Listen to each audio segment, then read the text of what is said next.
Much of this year, we've been separated from the people that so many of us rely on. La soirée du gala royal au pavillon Clarence se déroula sous une lumière éblouissante. Pourtant, sous les lustres scintillants et les couloirs de marbre poli, une tempête sourde se levait. Les invités arrivèrent en robes chatoyantes et costumes sur mesure, leurs rires et leurs salutations polies masquant le malaise qui s'était discrètement installé. Les domestiques s'avancèrent rapidement avec des bouquets de lys et de roses, chaque détail de la soirée étant arrangé pour refléter l'harmonie et la grandeur. Mais l'harmonie manquait car une décision prise au plus haut niveau de la maison royale avait choqué le palais. Le premier discours soigneusement préparé du prince George fut rayé du programme jugé inapproprié pour l'occasion. Le discours officiel parlait de protocole, mais les couloirs murmuraient un seul nom comme cause Camilla. Ce discours était bien plus que les mots d'un garçon de 12 ans. C'était une déclaration d'intention façonnée par des semaines d'efforts et le souvenir de visites à des enfants qui rêvaient d'éducation mais vivaient sans. George avait rempli page après page de notes de sa petite écriture, choisissant chaque mot avec le sérieux de quelqu'un qui croyait que sa voix pouvait changer des vies. Son brouillon remettait en question l'extravagance de la richesse alors que tant de personnes étaient privées des opportunités les plus élémentaires. Il insistait sur le fait que l'équité et non les privilèges devaient guider les décisions en matière d'éducation. Pour lui, ce n'était pas une comédie royale, c'était l'occasion pour lui de se faire le symbole des enfants dont la voix n'avait jamais été entendue. Pour William et Catherine, ce moment représentait plus que l'ambition d'un jeune garçon. Il faisait écho à l'héritage de la princesse Diana, à son refus d'ignorer la souffrance et à son insistance pour que la monarchie serve le peuple et non la simple tradition. George portait le sang de Diana et sa compassion intrépide, et aux yeux de ses parents, il portait l'espoir d'un nouveau départ. Pourtant, l'espoir était dangereux au palais. Camilla, préparant sa robe émeraude et parcourant la liste des invités, voyait le danger là où d'autres voyèrent la promesse. Lorsqu'un domestique laissa accidentellement un des pages de George à sa portée, sa réaction révéla ses craintes. Le slogan condamnant les riches bienfaiteurs qui privilégient le luxe à l'éducation des enfants suffisait à la glacer. Les donateurs dont elle dépendait pour son influence se reconnaîtraient dans les paroles de George. Pire encore, le public verrait en lui l'esprit de Diana renaissant une étoile capable d'éclipser son image soigneusement préservée. L'annulation du discours n'était pas seulement une décision administrative, c'était un acte de contrôle. En Europe et dans le monde entier, des luttes d'influence similaires se sont déroulées entre tradition et changement. Des analystes de la presse britannique ont noté que la réduction au silence de George reflétait des débats plus larges dans les démocraties occidentales sur la question de savoir si les institutions étaient prêtes à écouter la jeunesse ou à continuer de défendre le pouvoir au nom de l'ordre établi. Le Guardian a observé qu'aux États-Unis et en France, de jeunes militants pour le climat et la justice sociale avaient fait évoluer l'opinion publique, tandis que des élites bien établies tentèrent de préserver leur influence.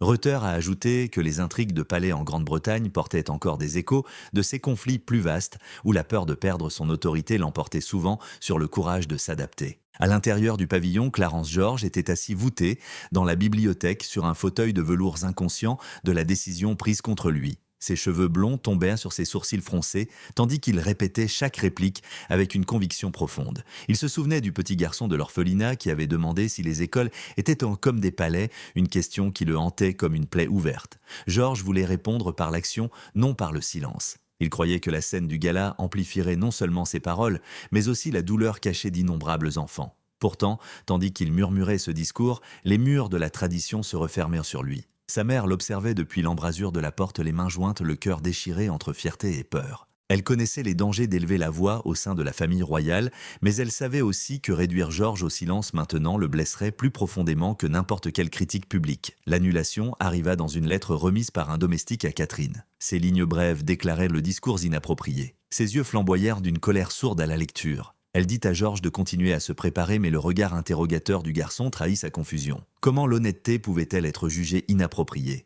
À cet instant, Catherine fit le vœu secret de protéger sa chance, quel qu'en soit le risque. William, informé, ne put cacher sa fureur. Il avait longtemps enduré le labyrinthe de la politique royale, mais cette fois c'était différent. Il s'agissait de son fils. Son silence se fit d'acier tandis qu'il se dirigeait vers les appartements de Camilla, conscient que la confrontation était inévitable. L'attention de cette soirée reflétait une lutte plus large pour l'avenir de la monarchie. Les commentateurs de la Deutsche Welle comparèrent le conflit naissant au débat au sein de l'OTAN, où les jeunes dirigeants prônaient la modernisation, tandis que les plus âgés s'accrochaient aux hiérarchies établies. Le parallèle n'échappa pas aux observateurs britanniques, de même que les alliances mondiales étaient contraintes de s'adapter. La famille royale était confrontée à l'épreuve de laisser l'idéalisme d'un enfant de 12 ans s'exprimer. La décision du palais d'annuler le discours de Georges semblait anodine, mais elle révélait la profondeur des divisions au sein de la monarchie. L'institution était-elle prête à nourrir une nouvelle voix ou continuerait-elle à étouffer l'esprit de changement? À l'approche de la soirée de gala, le pavillon Clarence scintillait comme un écrin, mais son éclat masquait les lignes de fracture qui se cachaient en dessous.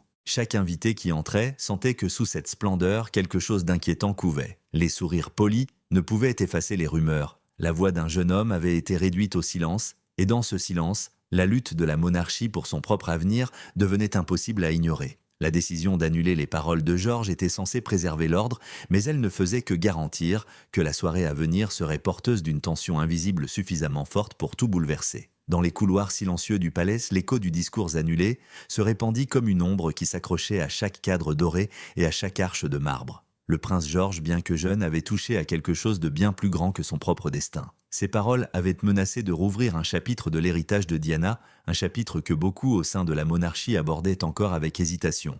Pour William et Catherine, il était impossible de ne pas voir les parallèles. Ils se souvenaient des difficultés rencontrées par Diana lorsque sa compassion pour les gens ordinaires était perçue comme un défi à l'ordre royal. Ils voyaient maintenant ces mêmes difficultés se refléter chez leur fils, dont la détermination à parler au nom des enfants sans voix révélait un courage difficile à contenir. William portait souvent le poids du souvenir, celui des longues années passées à voir la voix de sa mère déformée par ceux qui craignaient sa popularité. Il voyait en Georges la même lucidité, le même refus d'ignorer l'injustice. Cette reconnaissance le remplissait de fierté, mais aussi d'une profonde appréhension. Catherine, quant à elle, ressentait le double poids de l'instinct maternel et de la responsabilité royale. Elle savait que l'avenir de Georges serait façonné non seulement par la tradition, mais aussi par les luttes de pouvoir qui l'entouraient. Ses propos sur l'éducation étaient purs et simples, mais leurs implications étaient révolutionnaires, remettant en question ceux qui bénéficiaient du silence. Camilla, en revanche, ressentait le poids de l'histoire peser sur elle d'une autre manière. Pendant des décennies, les comparaisons avec Diana l'avaient tentée, et la possibilité que Georges devienne une nouvelle référence en matière d'autorité morale ébranlait son influence. Elle comprenait parfaitement que l'opinion publique était volatile et qu'un seul discours sincère d'un jeune homme pouvait modifier le récit qu'elle avait soigneusement construit. Les analystes de la presse internationale ont souligné que ces craintes reflétaient des courants politiques plus larges. Les commentateurs de la BBC ont attiré l'attention sur la manière dont les institutions européennes subissaient la pression de voix plus jeunes des étudiants militants en Allemagne, protestant contre la politique climatique aux campagnes menées par des jeunes en Europe de l'Est appelant à la transparence. Dans chaque cas, l'ordre établi se sentait menacé non par l'agression, mais par l'honnêteté. Catherine se surprenait souvent à réfléchir en privé. Elle se souvenait du regard brillant de Georges lorsqu'il expliquait son désir de raconter l'histoire de l'orphelin. Ce n'était pas un simple caprice d'enfant, mais la profonde conscience que le privilège impliquait une responsabilité. Elle reconnaissait le même feu qui avait autrefois entraîné Diana dans un conflit avec la machine du palais, et elle craignait ce que cela pourrait coûter à son fils. Pourtant, elle savait aussi que le protéger des défis reviendrait à éteindre la lumière même qui le rendait unique. Son cœur souffrait à l'idée que nourrir son esprit le mettrait inévitablement en conflit avec des forces plus grandes que lui. Pour Guillaume, le défi était à la fois politique et profondément personnel. Père déterminé à protéger son enfant, il était aussi un futur roi conscient de la fragilité de l'image de la monarchie. Il reconnaissait que dans le monde moderne, le silence pouvait être plus dommageable que la controverse. Outre-Atlantique, l'administration du président Trump avait montré comment des voix audacieuses, même perturbatrices, pouvaient capter l'attention et redéfinir le débat. Des commentateurs européens ont lié ce phénomène à la situation au palais, suggérant que priver Georges d'une tribune pourrait se retourner contre lui, donnant à la monarchie une image rigide et déconnectée du peuple qu'elle entendait représenter. À l'intérieur du palais, les préparatifs du gala se poursuivaient à un rythme effréné. Des plateaux d'argent brillaient, des fleurs étaient disposées selon des motifs ornementaux et les musiciens répétaient leurs partitions. Pourtant l'air était lourd, comme si chaque serviteur ressentait la pression d'une tempête invisible. Des rumeurs se répandirent discrètement, beaucoup soupçonnant le rôle de Camilla dans cette décision. Sa robe émeraude déjà suspendue à son cintre symbolisait plus que l'élégance. C'était une déclaration affirmant qu'elle avait l'intention de briller au-dessus de tous ce soir-là. Pourtant derrière ces préparatifs confiants se cachait une lueur de doute. Elle avait déjà essuyé la désapprobation du public, mais jamais avec une contestation aussi directe au sein même de la famille. Les commentateurs ont souligné que la lutte qui se déroulait au sein du pavillon Clarence reflétait des débats plus larges à travers la Grande-Bretagne.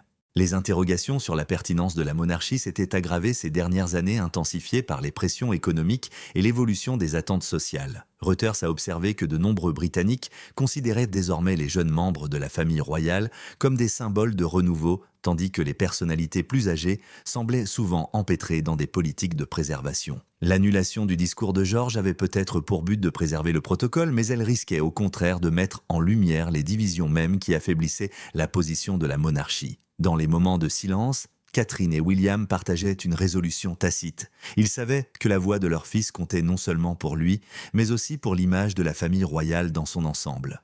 Le souvenir de Diana planait comme une présence directrice rappelant que la vérité pouvait survivre aux tentatives les plus acharnées de la réprimer. Ils étaient convaincus que laisser George s'exprimer n'était pas un simple acte de défiance, mais un acte de foi en l'avenir. Ils croyaient que la monarchie pouvait s'adapter, que la compassion et l'équité pouvaient devenir ses fondements. À mesure que la soirée du gala approchait, le sentiment d'inéluctabilité s'épaississait. George continuait de répéter peaufinant ses mots avec une intensité discrète. Catherine l'encourageait doucement, lui rappelant de parler avec son cœur. William restait vigilant, équilibrant sa colère par sa stratégie. Dans leurs moments d'intimité, ils parlaient de résilience, de courage et de la nécessité de protéger leur fils sans le réduire au silence.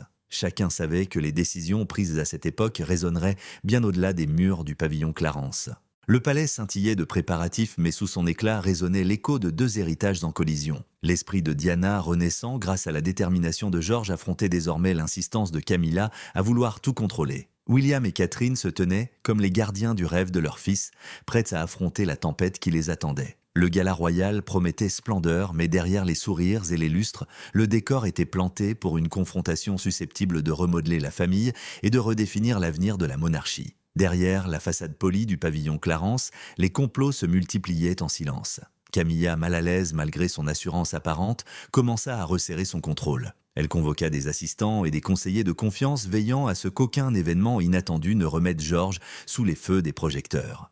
Le personnel qui lui était fidèle reçut l'ordre de surveiller Catherine et George de près pendant le gala, épiant chacun de leurs faits et gestes. Des ordres discrets se répandirent au sein de l'équipe chargée de l'événement, traiter George comme un invité d'honneur, rien de plus. Cette stratégie visait à dissiper toute anticipation avant même qu'elle ne se forme. Si personne ne s'attendait à ce qu'il parle, son silence ne susciterait aucune déception. Pourtant, la détermination d'un enfant de 12 ans s'avéra plus forte que le poids de la machine royale.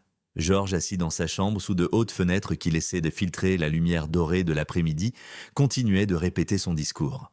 Ses notes portaient des corrections et de nouvelles répliques aiguisées à la fois par l'espoir et le défi. Il se souvenait des visages des enfants de l'orphelinat et du garçon qui avait demandé si les écoles ressemblaient à des palais. Ces mots s'étaient gravés dans sa conscience et il ne pouvait les abandonner. À chaque répétition, sa jeune voix devenait plus ferme, comme s'il ne se contentait pas de se préparer mais de promettre. Catherine observait en silence, rangeant ses papiers épars, le cœur tremblant de fierté et de peur. Elle reconnaissait l'innocence de sa conviction que la vérité ne pouvait être étouffée et s'inquiétait de la profonde blessure qu'il pourrait subir s'il était écrasé par la politique du palais. Pourtant, elle résolut de préserver ce feu. Elle se souvint de ses propres débuts dans la famille où les idéaux se heurtèrent souvent aux règles tacites. L'expérience lui avait appris la prudence, mais la maternité la poussait à protéger la voix de George, même si cela impliquait de s'opposer à la reine elle-même. William, agité dans les couloirs, luttait contre une colère qu'il avait du mal à contenir. Il avait déjà été témoin de telles manipulations et se souvenait comment sa mère avait été réduite au silence par des murmures et des décisions stratégiques déguisées en devoirs. L'idée que l'histoire se répète contre son fils éveilla une détermination farouche. Il confia à Catherine que George méritait d'être entendu et qu'ensemble ils assureraient sa chance. Leur détermination commune contrastait fortement avec les plans soigneusement calculés de Camilla. Les commentateurs internationaux ont rapidement perçu la portée symbolique de l'affaire. Al Jazeera a rapporté que les intrigues de palais autour du discours de George reflétaient un conflit générationnel plus large, où les jeunes voix réclamaient la reconnaissance tandis que les élites plus âgées résistaient au changement. Jane's Defense Weekly, bien que généralement axé sur les affaires militaires, a établi une comparaison frappante. Il a noté que tout comme l'OTAN subissait des pressions pour moderniser ses doctrines face à de nouvelles menaces, la monarchie était elle aussi confrontée à une épreuve d'adaptation par la voix d'un jeune garçon. Si les deux institutions ne parvenaient pas à s'engager dans le renouveau, la confiance du public pourrait encore s'affaiblir. Les préparatifs de Camilla pour le gala devinrent plus que routiniers. Ajustant sa robe émeraude devant le miroir, elle se rassura que l'autorité restait fermement entre ses mains. Pourtant, un malaise persistait accentué par les paroles provocatrices de William lors de leur précédente confrontation. Elle craignait non seulement George, mais aussi la famille unie derrière lui. Sa confiance vacillait à la pensée de la rapidité avec laquelle la hiérarchie soigneusement organisée pourrait s'effondrer si un enfant était autorisé à saisir l'occasion. Pourtant, elle poursuivit son plan convaincue que son influence résisterait à toute épreuve. Pendant ce temps, la détermination de Georges grandissait. Lors d'un thé tendu arrangé par Camilla sous couvert de gentillesse, elle prononça des paroles pleines d'avertissement, l'exhortant à attendre, à garder le silence. Son ton était doux, mais le message était clair. Un vrai prince sait quand le silence est plus fort que la parole. Georges, bien que respectueux, ressentit la piqûre de ces paroles comme des flèches pointées en son cœur. Pourtant, le souvenir du soutien de ses parents le raffermit. Les assurances de Catherine qu'il méritait d'être entendu et la promesse de William qu'il ne céderait d'au pas lui donnèrent du courage. Il quitta cette rencontre le dos plus droit, déterminé à ce que rien ne puisse lui voler sa chance. Partout en Grande-Bretagne, des observateurs ont commencé à établir des parallèles entre la situation et des débats plus larges au sein de la société. Les commentateurs de la Deutsche Welle ont souligné que cette lutte reflétait une question plus vaste. Les institutions traditionnelles pouvaient-elles permettre une véritable réforme de l'intérieur? Les jeunes générations exigeaient responsabilité et compassion, valeurs incarnées dans le projet de discours de Georges. Parallèlement, les dirigeants en place craignaient d'être affaiblis par une telle ouverture. La lutte interne de la monarchie reflétait les défis nationaux et internationaux de la transparence politique en Europe, au conflit générationnel aux États-Unis sur le climat et la justice économique. Le pavillon Clarence, bien que scintillant de lustre et de composition florale, devint un champ de bataille entre volontés invisibles. Camilla renforça ses défenses par la manipulation et la loyauté de ses assistants, tandis que Georges fortifia son esprit par la foi et la répétition. Catherine et William se préparèrent en silence, déterminés à protéger leur fils du danger sans laisser son rêve s'évanouir. Chaque couloir semblait véhiculer les murmures de ce qui allait se passer et chaque surface dorée reflétait la tension entre le monde présent et le monde futur. À la veille du gala, deux destins se préparaient à une collision. L'un imaginait une soirée d'élégance soigneusement maîtrisée où le pouvoir resterait incontesté. L'autre rêvait d'un jeune garçon s'avançant dans la lumière pour prononcer des mots importants. Alors que les derniers préparatifs touchaient à leur fin et que les invités s'attendaient à une soirée de musique et de discours, les personnes présentes au palais savaient que le véritable drame ne se jouerait pas dans les notes de l'orchestre ni dans le tintement des verres en cristal. Il se jouerait dans le choc silencieux entre la détermination de Camilla à se réprimer et le refus de Georges de se taire. La nuit du gala royal arriva enveloppant le pavillon Clarence d'un éclat éblouissant, mais incapable de dissimuler la tempête silencieuse qui régnait en dessous. Les lustres de cristal scintillaient, tels des constellations projetant une lumière dorée sur les robes de soie, les uniformes impeccables et l'éclat des bijoux. La musique d'un orchestre de chambre résonnait dans la salle délicate mais incapable de masquer le poids de l'attente. Pour une grande partie de l'élite du royaume, la soirée promettait une célébration de la tradition et de l'unité. Pourtant, pour les plus proches de la famille royale, ce fut un champ de bataille tacite où loyauté, ambition et héritage s'affrontaient. Camilla entra avec une grâce maîtrisée, sa robe émeraude scintillant comme si elle était conçue pour projeter une puissance inébranlable. Un diadème scintillait faiblement dans ses cheveux et son sourire exprimait l'assurance de celle qui croyait avoir remporté la victoire avant même le premier toast. Chaque invité qui s'approchait d'elle était accueilli chaleureusement, mais derrière son expression calme persistait un malaise discret. Elle avait resserré chaque nœud réduit au silence, chaque avenue réduit Georges au rôle de spectateur. Pourtant, le souvenir du regard inflexible de William et de la force tranquille de Catherine persistait comme une ombre importune. Georges était assis avec ses parents au bord de la salle de bal, vêtu d'un costume bleu marine qui le faisait paraître plus âgé que son âge. Ses mains agrippaient les accoudoirs de son fauteuil avec un mélange de nervosité et d'impatience. On lui avait annoncé que son discours était annulé, mais au fond de lui, il le portait encore, comme si les mots eux-mêmes exigeaient d'être prononcés. Sa mère se pencha légèrement vers lui, le regard fixe une silencieuse assurance. William était assis près de lui, la posture droite, l'expression indéchiffrable pour ceux qui l'entouraient, mais dans son esprit, la détermination d'un père s'était renforcée. Le programme de la soirée se déroula à un rythme prévisible. Les discours des dignitaires célébrèrent la tradition et la prospérité, leurs paroles raffinées, effleurant les tensions plus profondes. Les applaudissements emplirent la salle, mais aucun ne parvint à toucher le cœur de ceux qui étaient au cœur de cette lutte secrète. Lorsque le maître de cérémonie annonça la prochaine représentation, le chœur royal s'apprêta à monter sur scène. À cet instant, Catherine posa délicatement sa main sur l'épaule de Georges, son geste exprimant un encouragement plus fort que les mots. S'il y avait un moment pour se manifester, c'était bien maintenant. Le cœur de Georges s'emballa lorsqu'il se leva. Ses jambes tremblaient, mais chaque pas était lourd de sens. Les invités tournèrent la tête surpris de voir le jeune prince se diriger vers le podium. Au bout de la salle, Camilla se figea. Son sourire confiant s'estompa lorsqu'elle réalisa que malgré sa préparation méticuleuse, Georges était sur le point de prendre la scène. La colère et l'incrédulité la submergèrent et d'un regard perçant, elle fit signe à un assistant d'intervenir. L'assistante s'empressa d'agir, mais Catherine se leva tout aussi vite, imposante et inflexible. D'un regard perçant, elle stoppa net la tentative. L'autorité de son expression ne laissait aucune place au doute. L'assistante recula, refusant d'affronter directement la princesse. Un murmure parcourut la foule tandis que l'atmosphère changeait. Ce qui avait été une soirée soigneusement orchestrée tremblait maintenant à l'idée d'une perturbation. Georges atteignit le podium, sa petite silhouette illuminée par l'éclat des projecteurs. Le micro se dressait devant lui comme une porte à la fois intimidant et prometteur. L'espace d'un instant, le silence s'étendit dans la salle de bal. Camilla serra les poings, les ongles enfoncés dans ses paumes impuissantes, à arrêter le déroulement des événements. Charles, assis à la place d'honneur, observait attentivement l'air mesuré, ne trahissant aucun ordre, mais révélant une volonté tranquille de laisser les événements suivre leur cours. Le symbolisme n'a pas échappé aux observateurs extérieurs au palais. Les commentateurs de la BBC ont remarqué que le défi du jeune prince reflétait des moments mondiaux où les mouvements de jeunesse refusèrent de se taire. Ils se souvenèrent des grèves pour le climat menées par des écoliers en Europe, des manifestations anti-guerre aux États-Unis et des manifestations étudiantes en Asie. Dans chaque cas, les jeunes générations avaient forcé leurs aînés à affronter des vérités dérangeantes. La monarchie britannique était désormais confrontée à sa propre version de ce jugement générationnel retransmis en temps réel par les regards et les murmures d'un public stupéfait. Camilla sentit les murs se refermer sur elle. Ses années de manœuvres prudentes, son emprise sur l'influence et sa lutte pour le respect semblaient désormais fragiles face à la détermination d'un enfant. Elle regarda de nouveau Charles cherchant une intervention, mais n'en trouva aucune. Son immobilité était un jugement discret, la reconnaissance que la vérité, aussi perturbatrice soit-elle, ne pouvait plus être étouffée. Autour d'elle, les invités se penchaient en avant, impatients de savoir si Georges oserait parler. Dans cet instant suspendu, le gala royal cessa d'être une simple célébration. Il devint un combat de volonté dévoilé sous les lustres. Un camp cherchait à garder le contrôle, l'autre à faire preuve d'honnêteté. La foule autrefois satisfaite du faste se retrouva désormais témoin d'un tournant. Alors que Georges inspirait profondément, prêt à laisser ses premiers mots s'échapper dans le silence empreint d'attente, le sort de la soirée était incertain. Ce qui avait commencé comme une tentative de l'exclure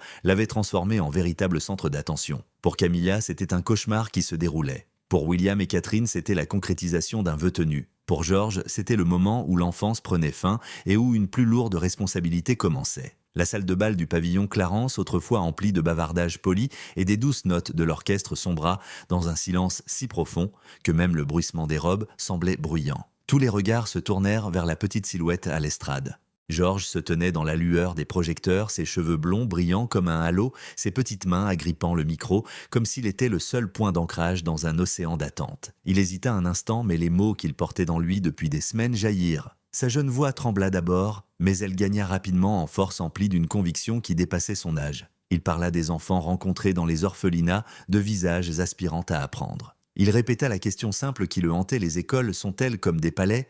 Il admit ne pas avoir de réponse car la réalité qu'il avait vue était plus dure que les murs d'un palais ne pouvaient la contenir. Il appela à l'équité, insistant sur le fait que chaque enfant méritait non seulement des livres, mais aussi de l'espoir, non seulement des rêves, mais aussi la possibilité de les réaliser. Ces mots n'étaient pas de la rhétorique pompeuse, Tien votre quito. Elle avait passé des années à se battre pour la reconnaissance, à se forger une image capable de résister aux comparaisons constantes avec Diana. Et maintenant, sous ses yeux, le petit-fils de la défunte princesse avait éveillé la même affection qui avait autrefois rendu Diana intouchable. Ses alliés, parmi les riches bienfaiteurs, tressaillirent, mal à l'aise, se reconnaissant dans les paroles de Georges sur l'extravagance et le manque d'éducation des enfants. Ce qui devait être sa soirée de triomphe devint le théâtre de son humiliation. Partout en Grande-Bretagne, l'événement a eu un retentissement immédiat. Les médias se sont empressés de couvrir ce discours inattendu, leur gros titre célébrant le courage d'un jeune garçon qui a osé dire la vérité au pouvoir. Reuters a souligné le symbolisme saisissant de l'instant, soulignant que la voix de la plus jeune monarchie avait résonné plus fort que celle de ses membres les plus expérimentés. Deutsche Welle a souligné que les propos de Georges s'inscrivaient dans le débat croissant en Allemagne et en Europe sur le rôle de l'éducation dans la lutte contre les inégalités. Des analystes de la BBC ont comparé sa position à l'activisme des jeunes leaders pour le climat et les droits humains, observant que la monarchie avait peut-être trouvé en George une rare occasion de renouer avec les jeunes générations. Au-delà des frontières du Royaume-Uni, le discours a suscité de nombreuses discussions dans les médias internationaux. Al Jazeera l'a décrit comme un rappel que la sincérité peut percer les hiérarchies rigides, tandis que des commentateurs américains ont relevé des parallèles avec les manifestations étudiantes contre la violence armée et l'injustice sociale. Partout, George était présenté non seulement comme un jeune homme, mais aussi comme un symbole de renouveau au sein de l'une des institutions les plus durables au monde. Sa sincérité avait accompli ce qu'aucune stratégie calculée n'aurait pu accomplir. Pour William et Catherine, l'ovation fut à la fois un triomphe et un avertissement. Ils savaient que le discours serait célébré publiquement, mais ils en comprenaient aussi le prix au sein du palais. La fureur de Camilla se lisait sur son visage pâle et ses poings serrés. Elle se sentait trahie non seulement par George, mais aussi par Charles, qui était resté immobile pendant cette épreuve sans intervenir pour arrêter le garçon ni lui offrir le soutien qu'elle réclamait en silence. Son silence était son propre verdict et il la blessa plus profondément que n'importe quelle parole. Les observateurs ont vu dans ce drame familial un reflet plus large des courants politiques. Les analystes ont noté comment les anciens dirigeants d'Europe et d'Amérique cherchèrent souvent à faire taire les nouvelles voix, alors que l'histoire avait montré à maintes reprises que ce silence ne faisait que les amplifier. Le discours de George prononcé contre les ordres a révélé la fragilité d'un système qui craignait davantage l'honnêteté que l'échec. La monarchie, ont soutenu les commentateurs, se trouvait désormais à la croisée des chemins. Adopterait-elle ce symbole de renouveau ? Ou se replierait-elle davantage sur le contrôle et la prudence? Camilla quitta la salle de bal, le sourire figé, mais l'esprit bouleversé. Elle savait qu'elle avait perdu plus qu'une bataille de la soirée. Elle avait perdu le contrôle du récit, son autorité minée, non par des rivaux au Parlement ou dans la presse, mais par un enfant de 12 ans dont la seule arme était la vérité. William et Catherine, en revanche, quittèrent la salle en tenant la main de leur fils, conscients que le combat ne faisait que commencer, mais aussi qu'ils avaient fait le premier pas vers une nouvelle direction de la monarchie. Les applaudissements résonnaient encore dans les couloirs de marbre alors que le gala touchait à sa fin. Pourtant, ce son était porteur de plus que de l'admiration. Il portait en lui un défi, une question pour l'avenir. La monarchie pouvait-elle s'adapter à un monde exigeant compassion et équité, ou s'accrocherait-elle à des traditions qui étouffaient les voix dont elle avait le plus besoin? George avait posé cette question au nom des enfants, mais la réponse définirait non seulement son avenir, mais aussi l'héritage de la couronne elle-même. Alors que l'écho des applaudissements s'estompait dans les salles de marbre, le pavillon Clarence semblait s'exhaler après une soirée qui avait plus changé que le cours d'un gala. Les invités quittèrent le palais avec des murmures qui exprimaient davantage l'étonnement que l'admiration habituelle. Le garçon censé garder le silence était devenu la voix de la soirée et ses paroles persistaient plus longtemps que l'éclat des lustres. Dehors, la presse se bousculait, les photographes faisant clignoter leur lumière sur les murs du palais, impatients de capturer l'image d'un futur souverain qui s'était exprimé comme un chef plutôt que comme un enfant. Dans ses appartements privés, Camilla se tenait seule, sa silhouette se découpant contre de hautes fenêtres où le scintillement des caméras à l'extérieur ressemblait à des étoiles moqueuses. Elle agrippait le bord de son bureau, le corps raidi par l'amertume. Elle était persuadée que chaque faille était scellée, chaque perturbation potentielle contenue, et pourtant, tout s'était effondré en quelques minutes. Sa défaite n'était pas seulement une humiliation publique, mais une révélation personnelle. Pendant des années, elle avait lutté contre le fantôme de Diana, et maintenant, elle était éclipsée par le petit-fils de Diana, dont l'innocence avait capté l'affection qu'elle redoutait le plus.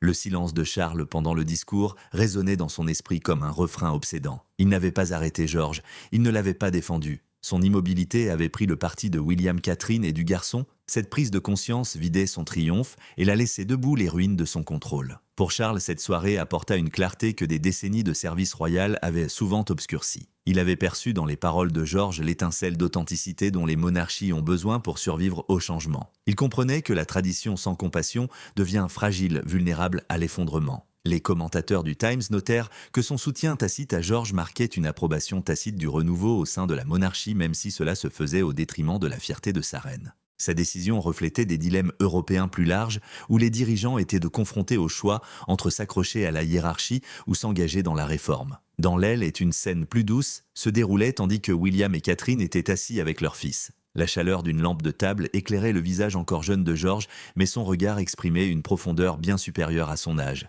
Il avait affronté une pièce pleine de puissance et en était ressorti non seulement indemne mais célébré. William posa une main sur l'épaule de son fils, la fierté dans son regard tempéré par le souvenir de sa mère. Il comprit que le feu qui avait brûlé dans le cœur de Diana, vacillait désormais en Georges et qu'il le guiderait et le mettrait en danger à la fois. Catherine, tenant la main de Georges, sentit le poids d'une nouvelle responsabilité peser sur eux en tant que famille. Leur fils avait dit la vérité, mais la vérité avait souvent un prix.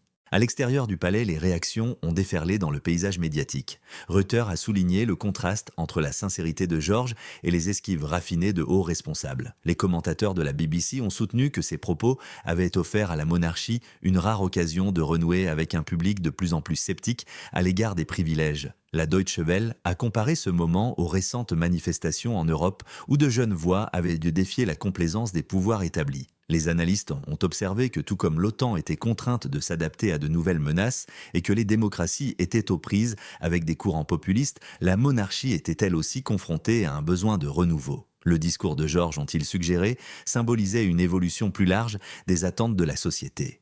Pour Camilla, la soirée s'acheva avec la douleur de réaliser qu'une influence soigneusement bâtie pouvait s'effondrer en quelques phrases touchantes. Pour Guillaume et Catherine, cette soirée fut à la fois une victoire et un avertissement. Ils avaient défendu leur fils et son droit à la parole, mais ce faisant, ils avaient aussi tracé des lignes de front claires au sein de la famille. L'unité de la monarchie toujours fragile présentait désormais des fractures visibles. Le public y vit une source d'inspiration, mais ceux qui se trouvaient au palais ressentirent le frémissement du conflit. Le lendemain matin, Georges se rendit à l'école, son sac à dos en bandoulière. Ses amis chuchotaient avec enthousiasme à propos des journaux maculés de son image, mais il se tenait tranquille comme si cette expérience l'avait vieilli d'une manière que lui seul comprenait. Il sourit au ciel, se souvenant de l'ovation et du sentiment de liberté que procurait le fait de dire la vérité à voix haute. Ses paroles avaient non seulement touché les autres, mais l'avaient aussi transformé. Il ne se sentait plus comme un enfant enfermé dans une cage dorée. Il se sentait comme quelqu'un qui avait découvert la force d'ouvrir des portes depuis longtemps fermées. Pour la Grande-Bretagne, ce discours fut plus qu'un moment inhabituel lors d'un gala royal. Il souleva des questions sur le rôle de la monarchie à une époque où le pouvoir et les attentes étaient en constante évolution. Pourrait-elle continuer à survivre comme symbole de la seule tradition ou accueillerait-elle des voix comme celle de Georges pour conserver sa pertinence ? Les analystes internationaux ont souligné l'ironie de voir un garçon de 12 ans réussir ce que de nombreuses institutions peinaient à faire inspirer la confiance par la sincérité. L'histoire de cette nuit-là est devenue non seulement un chapitre de l'histoire royale, mais aussi le reflet de la soif de leadership ancrée dans la compassion et l'équité de la société. Le pavillon Clarence, vidé de ses hôtes, se tenait silencieux sous le soleil matinal. Pourtant, ces murs de marbre portèrent le souvenir d'une soirée où la vérité avait franchi les barrières du contrôle et s'était frayé un chemin dans le cœur de beaucoup. Camilla affrontait l'isolement, Charles avait retrouvé la lucidité, Guillaume et Catherine se préparaient aux tempêtes à venir et Georges avançait avec la certitude que sa voix comptait. La monarchie fracturée mais renouvelée s'était engagée sur un terrain incertain. La voie qu'elle choisirait restait une question ouverte que le monde observait désormais avec une intensité renouvelée.